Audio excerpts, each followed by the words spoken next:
In today's video, we're diving into the horrifying stories of 5 people who were eaten alive by deadly chimpanzees.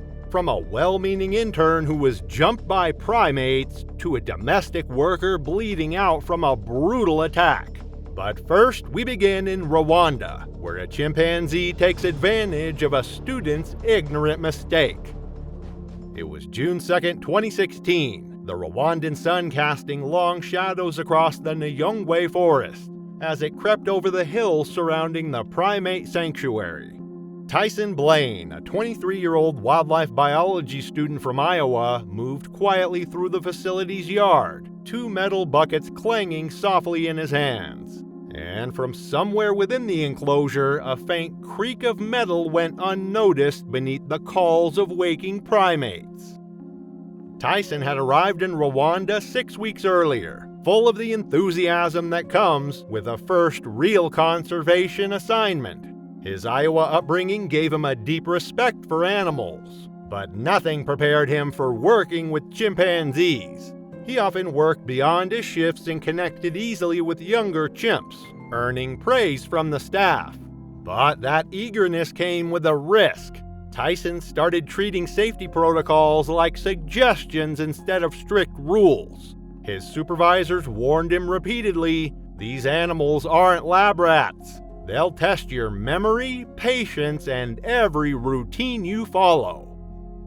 What Tyson didn't fully grasp was the raw strength of the animals he worked with every day. Adult male chimpanzees can weigh up to 150 pounds and are 5 times stronger than an average adult human. Their canine teeth, used for defense and dominance, can reach 2 inches long and deliver bite forces over 1,300 pounds per square inch. Crucially, chimpanzees aren't gentle, they're territorial and hierarchical, with social interactions often turning violent. That Sunday morning, Tyson volunteered to prepare the enrichment yard ahead of the staff rotation. The task involved placing food puzzles and tactile challenges throughout the outdoor enclosure to engage the chimps' problem-solving skills. Sanctuary protocol was strict. Enrichment had to be prepared by 2 staff members, one inside the enclosure and another watching from the overhead tunnel linking the holding areas to the yard. But Tyson waved off the safety requirement. He went in alone. The chimps were secured in their holding pens, or so he believed. What he failed to do was double-check the locking mechanism on the tunnel gate, a routine step that had become so automatic he no longer consciously performed it. The tunnel gate was down but not properly latched. A piece of climbing rope from the previous day's enrichment had become wedged between the gate and its frame, preventing it from sealing completely. This seemingly minor oversight would prove fatal. Bantu, the sanctuary's dominant male, weighed 140 pounds and had a long history of testing boundaries. Captive chimps often fixate on escape routes, and Bantu was frequently seen inspecting locks, gates, and barriers. Chimpanzees have impressive problem-solving skills and can remember complex sequences for months or even years. That morning, unseen by Tyson but visible to the security camera, Bantu used the dangling rope to gain leverage against the improperly secured gate. With the calculated precision that makes chimpanzees such formidable animals, he pushed against the barrier until it lifted just enough for him to squeeze through. Tyson was crouched at the far end of the yard, threading fruit slices into a rubber feeding device, his back to the tunnel entrance. He didn't hear the soft clatter of the gate shifting or the nearly silent impact of Bantu landing on the packed earth behind him. The attack came with shocking speed, faster than Tyson could turn around. The first blow knocked him flat, plausibly driving the air from his lungs. Security footage later recovered from the incident showed the attack began at 6:21 a.m. and lasted nearly 3 minutes, an eternity when facing a predator of Bantu's capabilities. Unlike big cats or bears that kill for food, chimpanzees attack to dominate, punish, and establish hierarchy. Bantu's assault was deliberate and savage. His strong jaw sank into Tyson's shoulder, then shifted to his forearm, dragging him several feet across the yard. Chimps instinctively target the face, hands, and genitals, areas that inflict maximum damage and reinforce total dominance over their victim. Tyson screamed and tried desperately to crawl toward the interior gate, leaving a trail of blood across the dirt. His cries agitated the other chimps in adjacent enclosures, escalating what had begun as a one-on-one attack into a group frenzy. One female managed to wedge her hand through a gap in the lower fencing, striking Tyson's ankle and causing him to fall again. Another began slamming her body against the mesh barrier. The guard monitoring the security footage called for help as soon as he saw the first strike. When staff reached him 3 minutes later, they triggered the facility's high-pitched alarms meant to mimic dominant chimp calls. But it was already too late. Tyson had suffered over 20 bite wounds. His face was badly mutilated and he had lost a massive amount of blood. Tyson Blaine was pronounced dead by local medical personnel at 6:54 a.m. His injuries were consistent with a dominance-based attack rather than predatory behavior, the systematic targeting of face, hands, and genitals that chimpanzees use to neutralize perceived threats or rivals. The aftermath was swift and sobering. The sanctuary immediately suspended all intern involvement with high-risk enclosures. Tyson's blood-stained work boots were found near the overturned enrichment bucket, and his phone, discovered later in his dormitory, revealed he planned to film a time-lapse video of his morning preparation routine for a university project. His parents, devastated by their loss, issued a brief statement through family representatives. They said Tyson believed in primate conservation, but feared his death might only highlight the risks and discourage others from continuing the work he cared about. As news of Tyson underestimating the importance of strict protocols resulted in his death thousands of miles away in Las Vegas, another man was preparing to reunite with chimpanzees from his past, but met his maker instead. It was August 15, 2018. The Nevada desert heat already climbing toward 95 degrees on a small private exotic animal facility in an industrial stretch of Las Vegas. The air shimmered with heat waves broken only by the distant hum of overworked air conditioners and the occasional metallic clatter of enclosure gates. It should have been just another quiet day at the facility, but beneath the surface tension simmered, a dangerous combination of nostalgia, stubbornness, and misplaced trust that would soon prove fatal. Jasper Hollins was a 64-year-old retired stage magician whose glory days performing with trained chimpanzees had ended decades earlier. Throughout the 1980s, Jasper had toured extensively with two particular chimps named Max and Charlie, dazzling audiences with elaborate illusions that showcased the animal's intelligence and apparent bond with their human partner. But those days were long gone, and Jasper's relationship with the animals had evolved from professional to deeply personal, a transformation that would ultimately cost him his life. Jasper hadn't fully grasped how profoundly time had altered both himself and his former performing partners. Chimpanzees have incredibly strong grip strength, up to 540 pounds per square inch, allowing them to hold on with a force far beyond human capability. Their agility and speed make them capable of rapid, unpredictable movements in close quarters. Most importantly, chimpanzees rely heavily on social status, and years apart can deepen mistrust, causing them to view even familiar humans as outsiders or threats. That summer, despite repeated warnings from facility staff, Jasper had arranged an unauthorized visit to see Max and Charlie at the private exotic animal facility where they had lived for over a decade. He refused to accept that his former co-stars had aged, changed, and potentially forgotten him entirely. Staff ultimately allowed the visit under pressure from the facility's owner, who had once worked with Jasper during the animal's performing years and believed a brief supervised reunion might be harmless. The facility sat behind imposing chain-link fencing topped with razor wire, a stark reminder of the dangerous animals housed within. Max and Charlie's enclosure was a steel cage equipped with climbing platforms and enrichment devices, designed to contain animals whose intelligence made them master escape artists. That morning, the chimps lounged in the shade, seemingly calm but alert to the approaching stranger.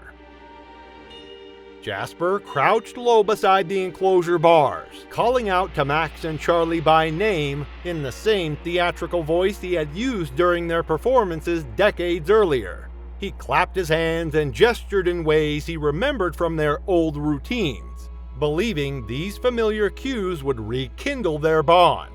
But what Jasper intended as friendly recognition was interpreted very differently by the chimps. To Max, the dominant male, Jasper's crouched posture and vocal outbursts represented either a threatening display or a sign of weakness to be exploited. Chimpanzees communicate through complex body language, and sudden movements or unfamiliar vocalizations can trigger defensive or aggressive responses. Max began pacing rapidly, his agitation visibly growing as he vocalized low, rumbling growls, warning signs that Jasper either didn't recognize or chose to ignore. Facility witnesses later reported that Jasper reached through the bars to touch a colorful scarf around Max's neck, a prop from their old performances that the chimp still wore. It was a gesture born of nostalgia, but it would prove to be his final mistake. Max lunged with explosive speed, seizing the scarf and using it to yank Jasper closer to the bars. What began as a grab became a death grip as the powerful chimp pulled with tremendous force. Jasper struggled desperately to free himself, but Max's strength was overwhelming. Then the attack escalated beyond restraint. Max's massive jaws clamped down on Jasper's face, tearing flesh from his cheek and ear. When Jasper lost his footing and slipped closer to the enclosure, Max reached through the bars and sank his teeth deep into the man's throat. The bite was devastating, crushing Jasper's windpipe and severing major blood vessels. Facility staff scrambled to respond, but the suddenness of the attack and the confined space around the enclosure delayed intervention. Emergency sedatives were deployed, but several agonizing minutes passed before Max was subdued enough for staff to reach Jasper. By then, it was far too late. The medical staff at the facility arrived to find Jasper unresponsive, his neck and head bearing catastrophic trauma. He was pronounced dead at the scene. Security footage captured the tragic sequence of events. Jasper's cautious approach, Max's rising agitation, the sudden grab, and the violent struggle that followed. The aftermath left a scene of torn clothing, bloodstains, and a performance scarf ripped nearly in half. Facility managers expressed shock at the incident, but emphasized that Jasper had been repeatedly warned about the dangers of approaching the chimps. The animals were quarantined for observation following the attack, but showed no abnormal behavior afterward, acting exactly as they had in recent months: territorial, reactive, and utterly indifferent to the human tragedy they had caused. Jasper's family held a small private funeral without public statement. The incident sparked renewed debate about private ownership of exotic animals and the adequacy of safety protocols at such facilities. Authorities reviewed licensing requirements and access procedures but found no legal violations by the facility operators. In the end, it was another tragedy without accountability. Just one more cautionary tale buried beneath paperwork and regret. Jasper's death was a warning against misplaced nostalgia with wild animals, but in the darker world of wildlife trafficking, men valued profit over safety and speed over caution, ultimately reasoning a middle-aged guy's brutal demise. It was October 29, 2016. The equatorial heat pressed down on the cinder block garage on the outskirts of Libreville, making the air inside thick and stifling. Even by local standards, the temperature in the converted building was unbearable. Flies drifted through the still air while a rusted ceiling fan turned without effect. Raul Zepeda moved through the cramped space with the confidence of a man who had done this countless times before. But this morning would be his last. Raul was a 41-year-old Honduran who was an exotic pet breeder, though those in his criminal network knew the truth. He was a mid-level wildlife trafficker who had carved out a lucrative niche moving rare animals across Africa's porous borders. His specialty was primates, big cats, and venomous reptiles, which he sold to private collectors and illegal roadside attractions throughout West Africa and beyond. People who knew him described him as impatient, arrogant, and utterly dismissive of both ethics and basic safety protocols. However, Raul fatally underestimated the unpredictability of his merchandise. Even adolescent chimpanzees possess strength 4 to 5 times greater than that of an adult human.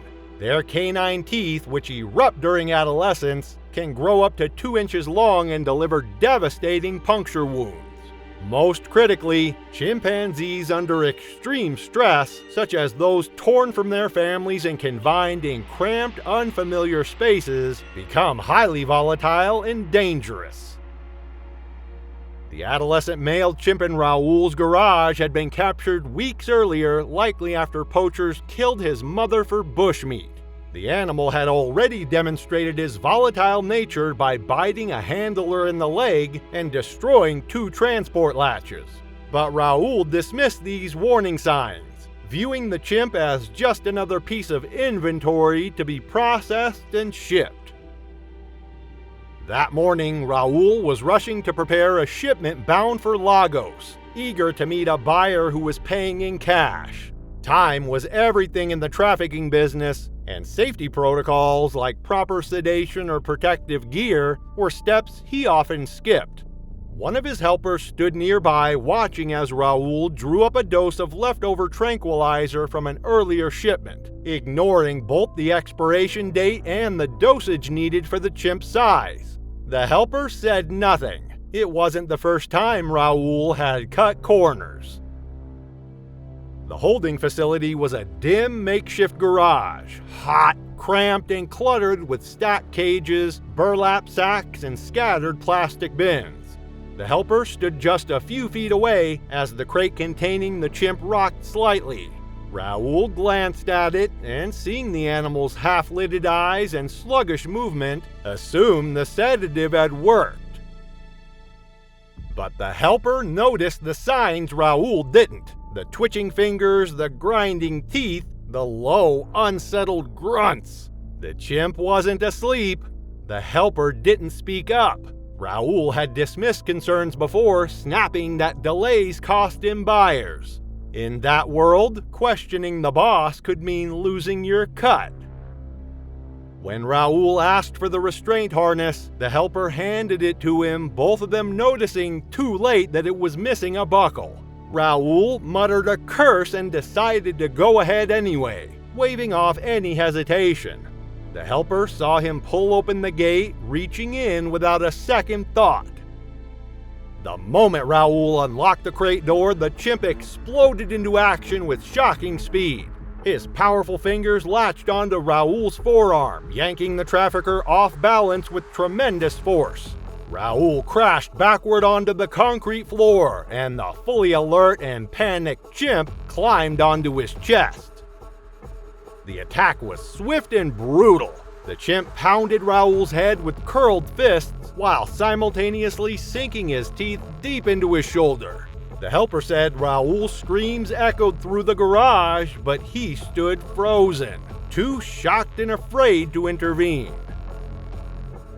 Driven by fear, confusion, and weeks of built-up stress, the adolescent chimp was relentless. His teeth found Raoul's neck, causing massive bleeding.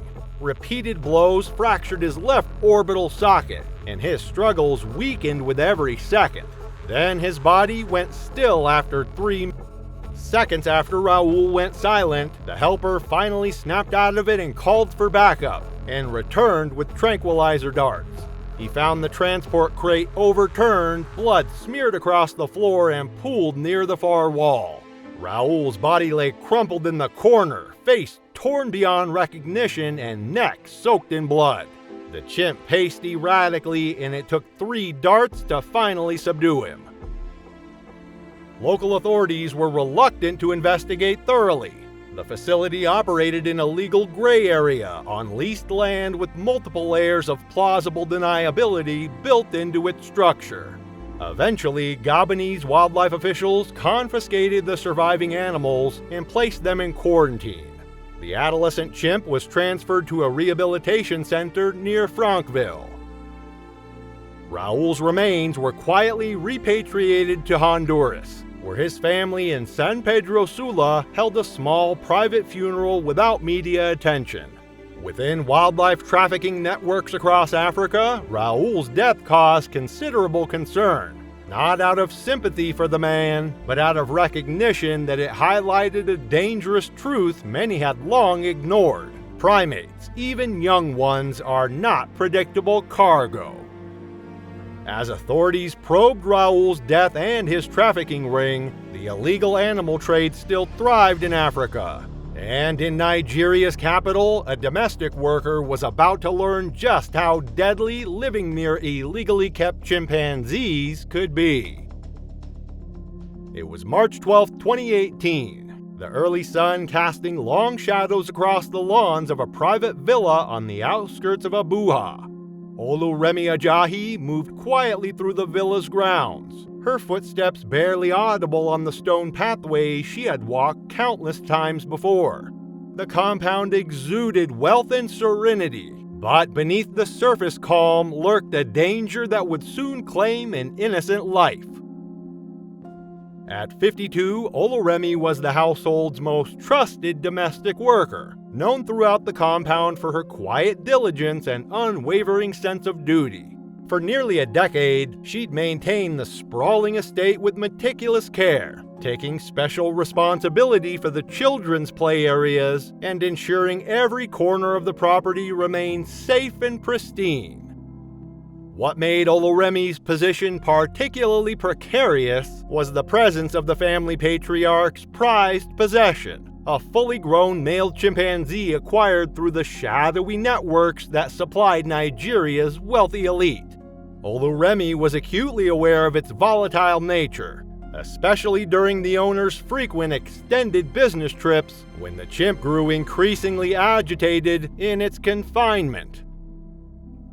But Oluremi likely never fully grasped the lethal strength of the animal she worked with daily, a primate capable of overpowering a grown man with ease.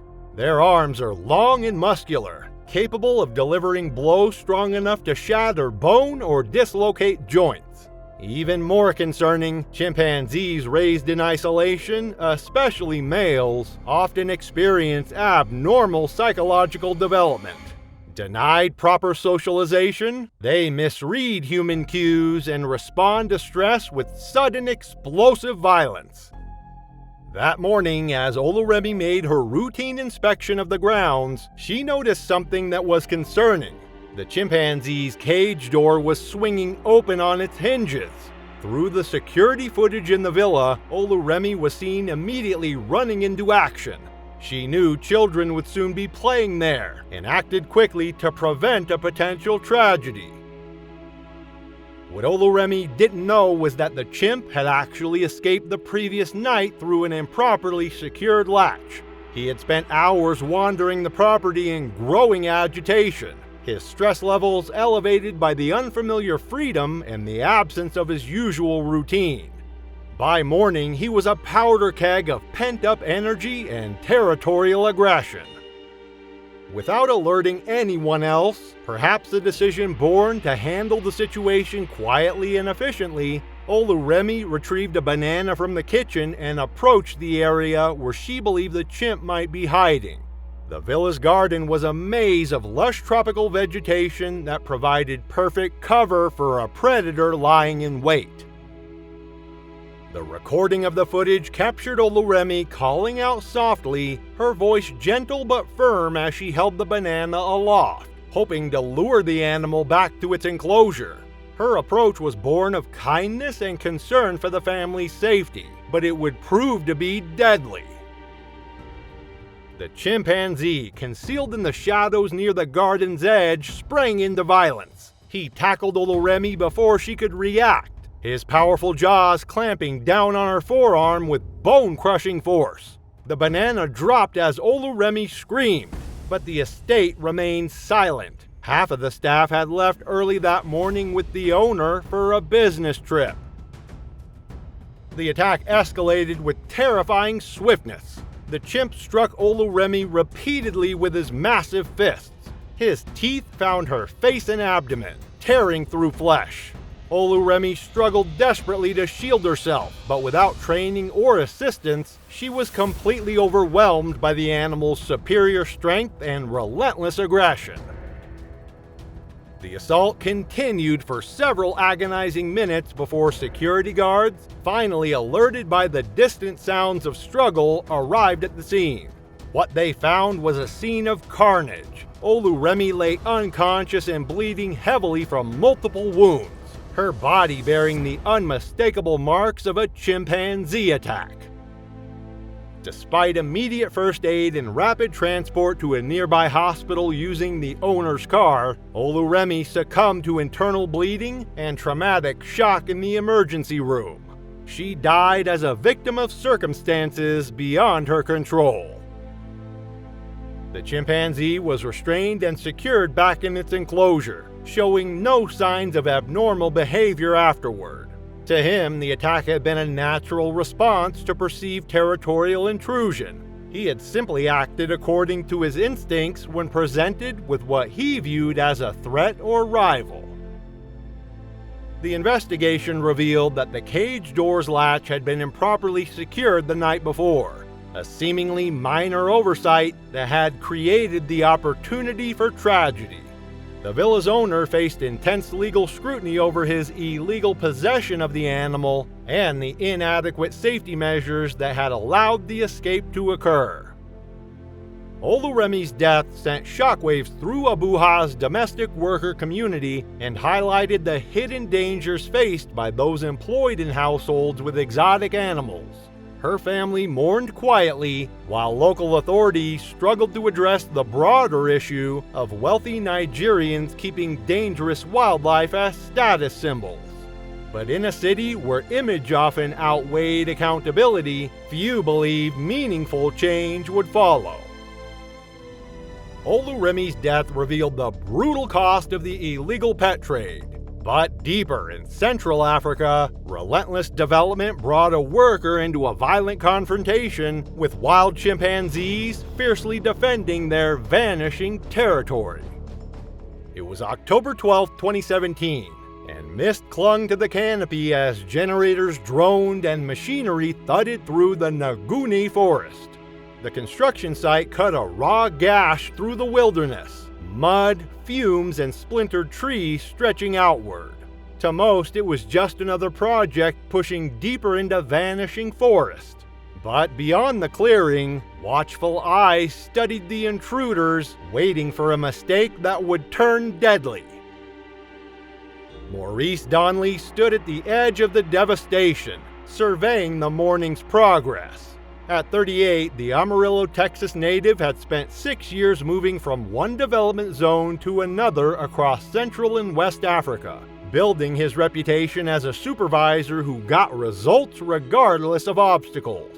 Colleagues described him as competent, blunt, and utterly dismissive of what he called eco-red tape, the environmental regulations and local concerns that he viewed as impediments to progress and profit.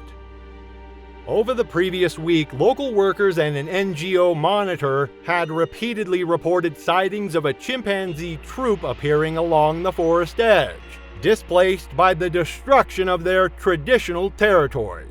The area sat directly on a known seasonal migration corridor used by at least 2 separate chimpanzee communities, information that Maurice dismissed as local superstition and environmental propaganda designed to slow his project. But Maurice failed to recognize the sharp intelligence and fierce territoriality of the chimpanzees whose habitat he was steadily destroying. Adult males can sprint up to 25 miles per hour and use powerful arms for climbing and striking. Their communities are tightly knit, relying on grooming and vocal signals to maintain social bonds and organize group defense. Most importantly, chimpanzees exhibit advanced tactical thinking, capable of ambushing intruders and adapting strategies based on past encounters. That morning, security footage captured Maurice's fateful decision to confront the chimpanzees near the tree line. Armed with only a steel pipe and a dangerous overconfidence, he strode toward the forest edge, swinging the pipe and shouting in a futile attempt to intimidate. The cameras showed his raised arms in direct eye contact, classic signs of primate dominance that instantly escalated the situation. To the watching chimpanzees, Maurice's approach represented everything they had learned to fear and hate about human encroachment. His raised arms, direct eye contact, and aggressive vocalizations were unmistakable signals in the universal language of primate dominance, a direct challenge to their authority in what remained of their ancestral territory. Behind him, the construction site was a chaotic mess of mud, diesel fumes, and gravel piles. But beyond the clearing, the dense forest held silent observers. As the footage shows, a massive alpha male emerged from the shadows, baring teeth and performing a slow, menacing threat display. Maurice, undeterred, advanced further, ignoring the clear warning signs captured on tape. Suddenly, the video reveals 2 chimps flanking him from either side, unseen by Maurice, who remained fixated on the alpha. The attack erupted swiftly. The alpha lunged, grabbing Maurice's boot and pulling him down with overwhelming force. The other chimps quickly joined, delivering precise, brutal blows with fists, branches, and teeth. The assault was swift, coordinated, and utterly brutal. The first blows came from fists and improvised weapons, rocks and branches.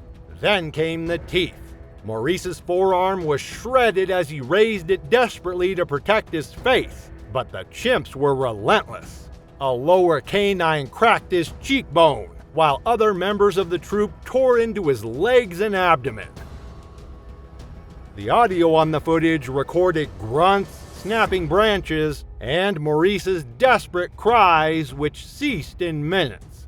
A junior crew member, visible at the edge of the frame, dropped his tools and fled, frozen with fear, and called for help. By the time 2 senior workers arrived with makeshift weapons and noise-making devices, the chimpanzee troop had gone back into the forest. Maurice lay motionless in a small clearing. His hard hat was missing, his face bloodied beyond recognition. He died on the spot from massive blood loss and internal trauma within minutes of the attack, killed not by mindless beasts, but by intelligent animals defending their territory. The construction firm issued a statement describing the death as a tragic accident in a remote operational zone, and the project resumed after a 72-hour pause. Maurice's remains were flown back to Texas, where his family held a closed casket service, the true extent of his injuries hidden from public view. Though officially dismissed as an isolated incident, the attack left a lasting impact among field workers throughout the region. Several Cameroonian crew members refused to return to that sector of the construction site, and whispered warnings spread about primates who don't forget trespasses against their kind. Thanks for watching. If these stories held your attention, the next video is just as intense, and maybe even more unbelievable. See ya soon!